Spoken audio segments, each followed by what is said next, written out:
você precisa obedecer à voz do Mestre. E o Mestre nos deu essa grande comissão, essa grande, digamos assim, responsabilidade, esse comissionamento. Ele nos comissionou para poder assim fazer. Então nós precisamos entender uma coisa, que Deus ele quer que como igreja nós possamos manter a unidade de pensamento, de propósitos e de objetivo. Isso não quer dizer que você e eu vamos anular a nossa identidade, aquilo que nós pensamos. Não. Isso quer dizer que aquilo que eu penso, ele torna-se secundário quando existe alguma coisa primária que deve ser executada na igreja do Senhor. E aí eu quero dar na versão em espanhol, esse texto aí que nós lemos, que diz assim, no capítulo 40, no verso 44, perdão, diz: todos os que criam estavam unidos e tinham tudo em comum. Existe uma palavra em espanhol que na versão Reina Valera diz assim: unanimidade. Unanimidade. Então, todos os que criam estavam juntos e tinham todas essas coisas em comum. Mas nessa versão, não, mas tinha unanimidade. O que diz unanimidade? Unanimidade, ela significa concordância completa. Concordância completa. Quando unânimes, todos estamos imbuídos do mesmo espírito e as pessoas agem conjuntamente como um todo indiferenciado. Não sei se vocês já viram, um time de futebol, ele às vezes erra quando depende de um só homem, não é? Vamos falar agora do futebol agora no Brasil. Todo mundo depende de quem na seleção brasileira? Neymar. Quando o Neymar não joga, a seleção ela é mais engrossada. Por quê? Não tenho nada contra o Neymar, que não me escute Jonathan, que é fã do Neymar. Mas veja bem, muitas vezes acontece o seguinte, que as pessoas esquecem para focar numa só. Não, quando todos estão imbuídos de um propósito, todos juntos lutam pela vitória como um todo. E é isso que nós precisamos entender. Como igreja, Deus nos chamou para lutar e avançar como um todo. Não podemos ser individualistas. Ontem até foi uma dinâmica muito interessante que a Arlindo trouxe. Cada um tem o seu papel. E é justamente isso. Aqui ninguém é melhor do que ninguém. Eu não sou melhor do que você por estar aqui na frente. Pelo contrário, eu talvez seja pior do que vocês. Mas Deus derramou sua graça, me deu uma responsabilidade maior para estar aqui. Quem está no louvor não é melhor do que você. Não, é a mesma. Estamos equiparados pela graça de Deus. Apenas precisamos entender que temos responsabilidades diferentes. E é isso que Deus quer para nós. Então, vejo que o nosso grande desafio está em entender que precisamos morrer para nossas próprias vontades e caminhar com um objetivo em comum, que é fazer a vontade do Pai. Esse é o nosso objetivo como igreja, amados. Tudo que fugir disso vai nos afastar daquilo que Deus tem para nós. Precisamos o quê? O que Jesus disse? Olha, se tem uma comida, é fazer a vontade do meu Pai. Palavras de Jesus. Jesus disse isso. Então nós precisamos entender. Nós precisamos reconhecer isso. Quantos aqui são discípulos de Cristo? Levante sua mão se você é discípulo de Cristo. Amém. Então você e eu estamos com essa responsabilidade. Abra sua Bíblia em João capítulo 15. Evangelho de Jesus Cristo segundo João capítulo 15. Versos 7 a 8, e depois vamos ler 16 e 17. João 15.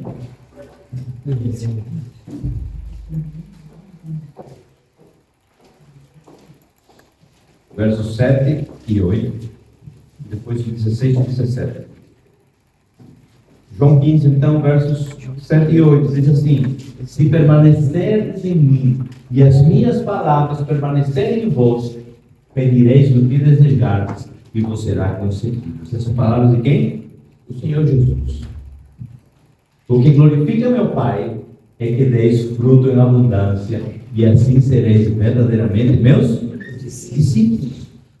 Olha, é interessante, porque muitas vezes nós queremos dizer: eu sou discípulo de Cristo, mas de todo jeito. Mas existe aqui uma marca do discípulo de Cristo. A marca do discípulo de Cristo é justamente isso. Esse é o meu mandamento, que vos ameis uns aos outros. Mas antes, verso 16. Verso 16 diz: não foste vós que me escolheste, ao contrário, eu vos escolhi a vós, e vos designei para irdes e dares fruto, e fruto que permaneça. Sendo assim, seja o que for que pedires ao Pai, em meu nome, Ele o concederá a vós. Aí você está pensando aí sentado aí. Então, se eu fizer isso, tudo que eu pedir ao Senhor, Ele vai me dar. Só que, entende uma coisa? Quando nós somos discípulos de Cristo, as nossas próprias vontades, elas morrem e permanecem a vontade de Pai. Então, tudo que nós pedimos não vai ser segundo minha vontade, a minha carne, mas vai ser segundo a vontade do Pai. Porque aí Paulo então vai dizer: não vivo mais eu, mas Cristo vive. Esse é nosso desafio como igreja. Como são conhecidos os discípulos de Cristo, então? Pelos frutos, pelo amor. Verso 17. Esse é o meu mandamento, que vos ameis uns aos outros. Ah, pastor, e amor agora é dar beijinho? Não, amor não é dar beijinho. Amor não é dizer eu te amo. Amor é demonstrar praticamente, na prática, no dia a dia, na convivência, que eu amo meu irmão.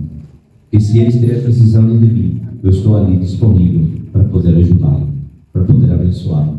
Porque minha boca não é para falar mal dele, mas para abençoar. E quando ele estiver errado, eu vou até ele e resolvo. Isso é amor. Não é dizer eu te amo, Rogério, eu te amo. Aí eu, mas André, tu viu que eu quero comigo? Pensa. Isso é do maligno. E nessa igreja, nós precisamos não cair nessa armadilha. Mas se Deus está nos dizendo: olha, se teu irmão tiver alguma coisa contra você, vai até ele e resolve. Depois disso, deixa a sua oferta. Precisamos, como igreja, aprender cada dia isso.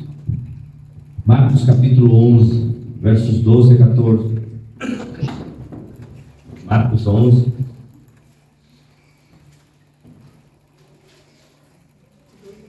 Os versos 12 a 14.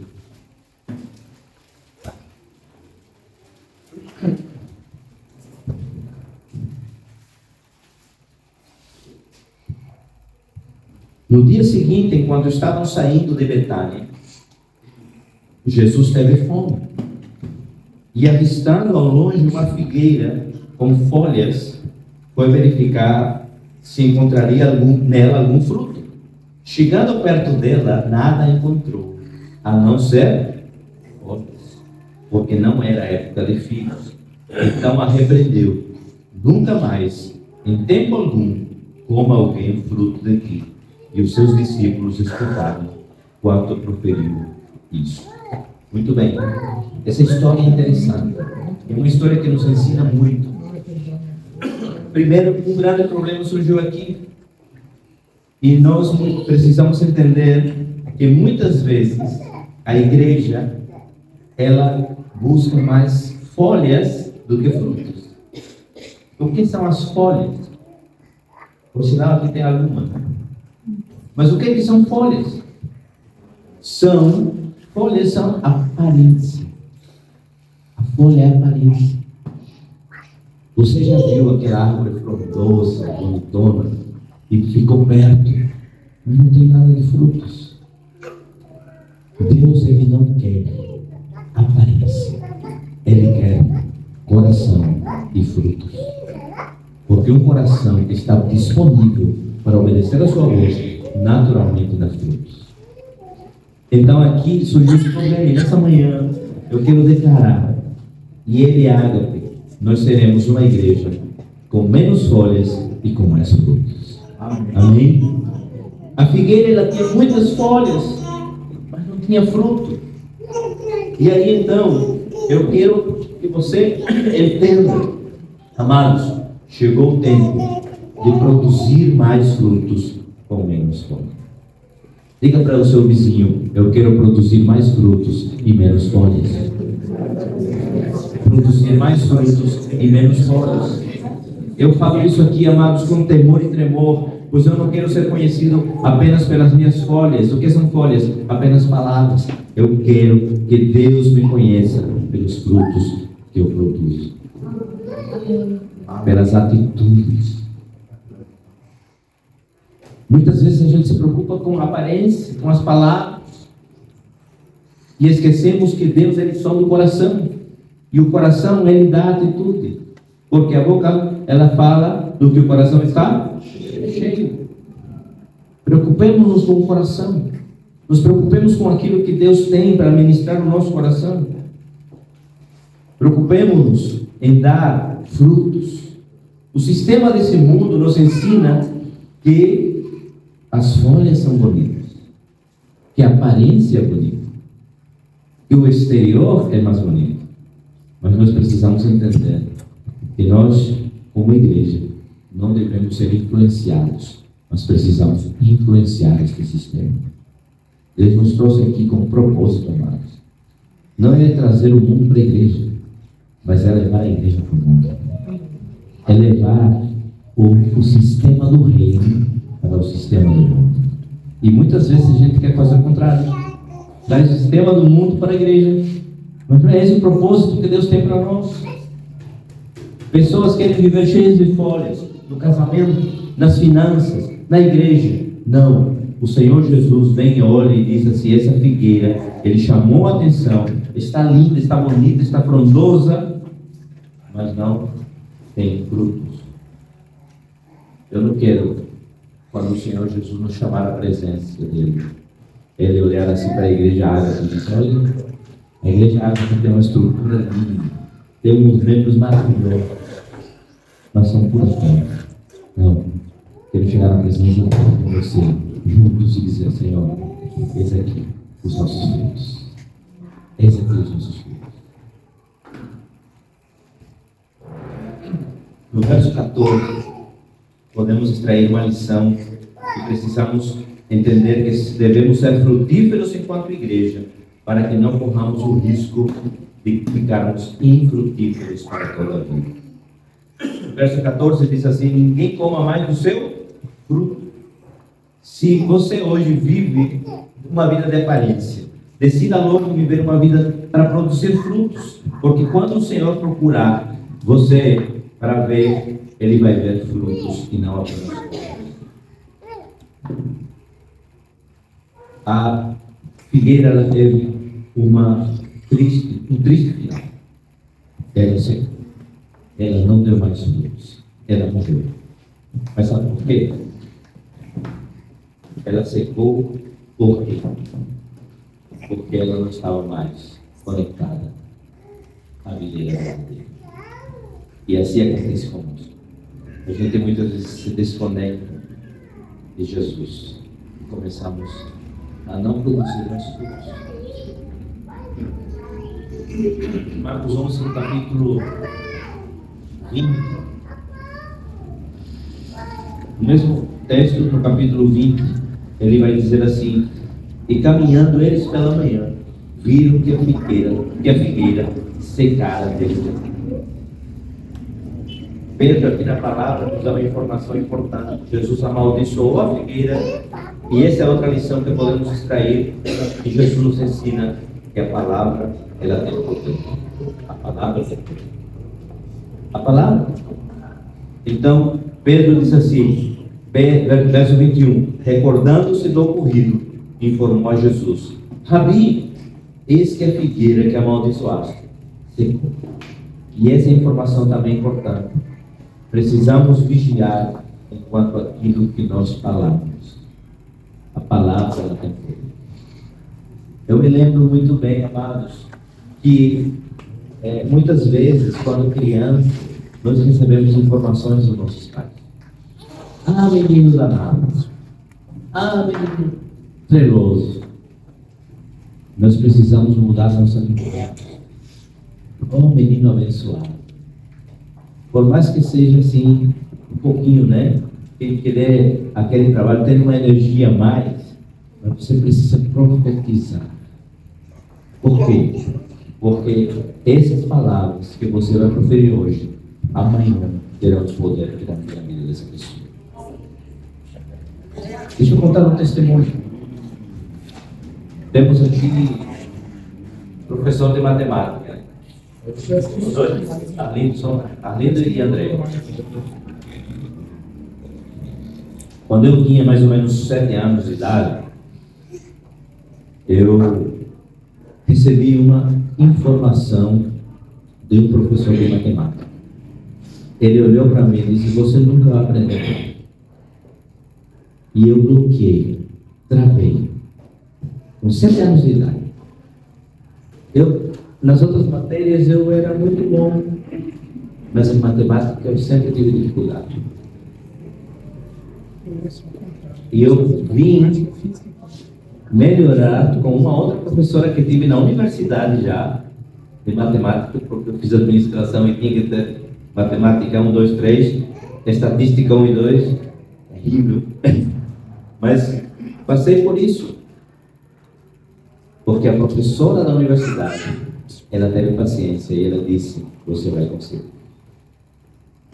Mas eu, em determinado momento da minha vida, bloqueei por uma palavra, porque a palavra tem poder e nós precisamos ter muito cuidado quando falamos. Jesus está querendo dizer: olha, você tem palavra até para secar, amaldiçoar uma planta. Imagina uma pessoa. E aí no verso 23, vamos continuar lendo. 21 já lemos, 22.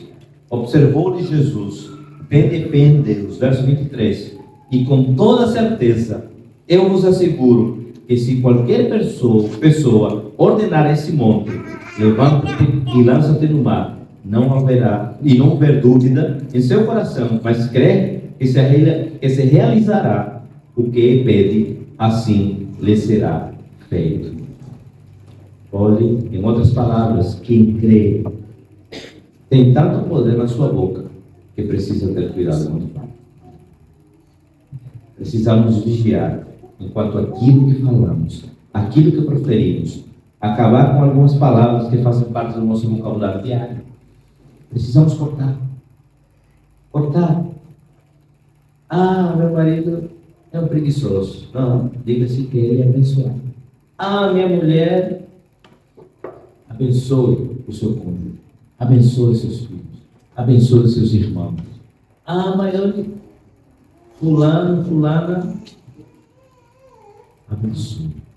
E você vai ver a diferença que você vai fazer na vida do outro. A partir de hoje, amados, possamos abrir a boca para abençoar e não abençoar. Quero fazer um texto. Feche seus olhos. Feche seus olhos agora e comece a lembrar. Lembre de todas as palavras que você recebeu desde a sua infância, desde quando você se entende com gente. Lembre de todas as palavras e que você possa estar lembrando mesmo aquelas negativas. Mesmo aquelas negativas. Mesmo aquelas que até hoje machucam.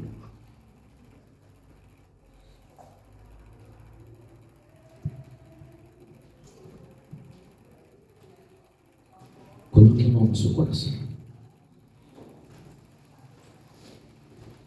Senhor Jesus, nesta manhã, Pai, eu quero desfazer na autoridade do nome do Pai toda palavra maldita, toda palavra negativa, tudo aquilo que trouxe a teus filhos em algum momento da sua vida, momentos de dor, momentos de tristeza, momentos de angústia, que tudo aquilo que trouxe a teus filhos, ó Pai amado, sensações que não vêm de ti, hoje caia por terra em nome de Jesus.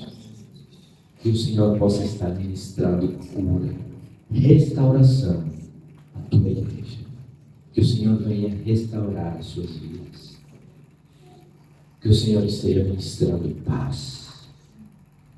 Que onde houve dor, hoje, os teus filhos possam ver restauração. Pai, em nome de Jesus, eu quero te agradecer agora por cada um dos teus filhos. Eu sei que esta manhã está sendo uma manhã de restauração, que o Senhor está fazendo coisas tremendas, que o Senhor está ministrando cura. Pai, eu quero declarar que a tua igreja, que teus filhos, eles são filhos do Senhor. São abençoados, são uma geração bendita. São teus filhos. E eles, Pai, serão como árvore frondosa, que dará muito fruto para a glória do teu nome. Em nome de Jesus. Amém. É isso que Deus quer, amados, para nós. Que a partir de hoje nós possamos também abrir a nossa boca. Para quantas pessoas, muitas vezes, nós também já fomos instrumentos de maldição. Mas hoje Deus quer que você e eu sejamos instrumentos de bênção. Como pessoas, todos nós temos desafios em nossa vida. Quantos aqui são desafiados todos os dias? Levanta a mão, sem medo. Todos somos desafiados todos os dias. Seja quem trabalha numa fábrica, seja quem trabalha em outro lugar, seja quem é empreendedor, desafios estão aí à porta, batendo a porta. Olha, são os desafios da vida. Mas sabe, existe um desafio, é o maior de todos. Sabe qual é? Buscar a presença de Deus. E sabe por que é o maior de todos? Porque sempre quando você e eu dizemos, vou buscar a presença de Deus, vou orar, vou fazer isso, aparece alguma coisa. Aparece algo para tirar a sua atenção, aparece algo para desviar você do seu objetivo, do seu foco. Nós precisamos perseverar, amados. Buscar a presença de Deus. Porque nós precisamos entender, como nós lemos, olha, se nós estivermos conectados nele, nós estivermos ligados nele, quem é ele? Ele é a árvore da vida. Ele é o alfa e o ômega. Ele é o princípio e o fim. Ele é a fonte da vida. Ele é o caminho, a verdade e a vida. Ele é o príncipe da paz. Ele é a fonte inesgotável. E muitas vezes a gente corre atrás de outras fontes que se acabam, que se esgotam. Busque a presença de Deus. Busque a vontade de Deus. Busque a face de Deus. É desafiador? Vai aparecer alguma coisa para tirar o fogo? Vai aparecer coisas para desviar você até ligações, até outras coisinhas? Vão. Mas não negocie o seu tempo a sós com Deus. Comece com 5 minutos. Se você não tem esse hábito, comece com 5 minutos diários. E você vai ver. Esses 5 vai passar para 10. Esses 10 vai passar para 15. Depois para 20. Mas comece. Nós precisamos começar em algum momento. Busque a presença de Deus. Eu sei que sua vida é corrida. Eu sei que muitas vezes a gente chega cansado. Mas 5 minutos. E você vai ver como vai fazer a diferença. Abra sua Bíblia. Busque a Deus. Não tenho Bíblia, pastor. Abra seu telemóvel. No Google você digita aí um texto bíblico que ele aparece rápido. Ou baixa uma Bíblia. Mas olha, Deus ele quer que você e eu possamos estar ligados. Se entendemos que se estivermos ligados a Ele, Ele permanecerá ligado a nós. E esse é o grande segredo da vida frutífera.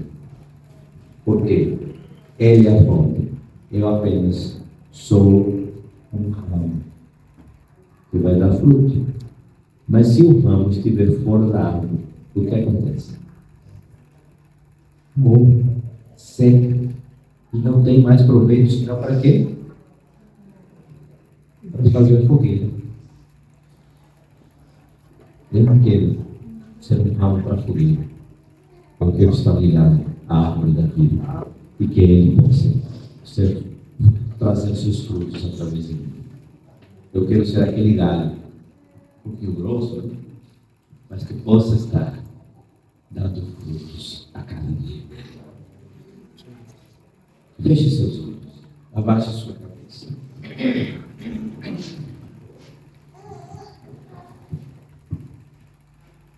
Faça sua oração.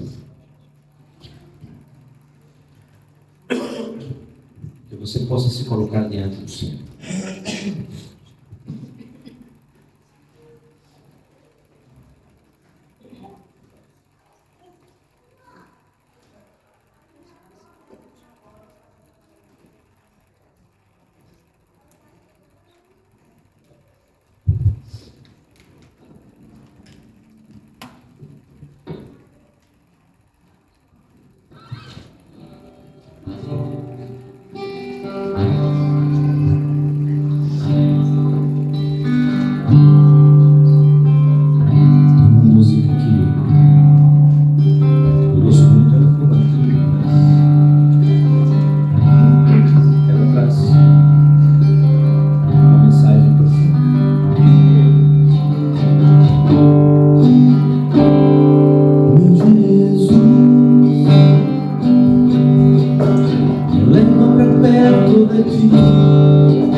Teus pés.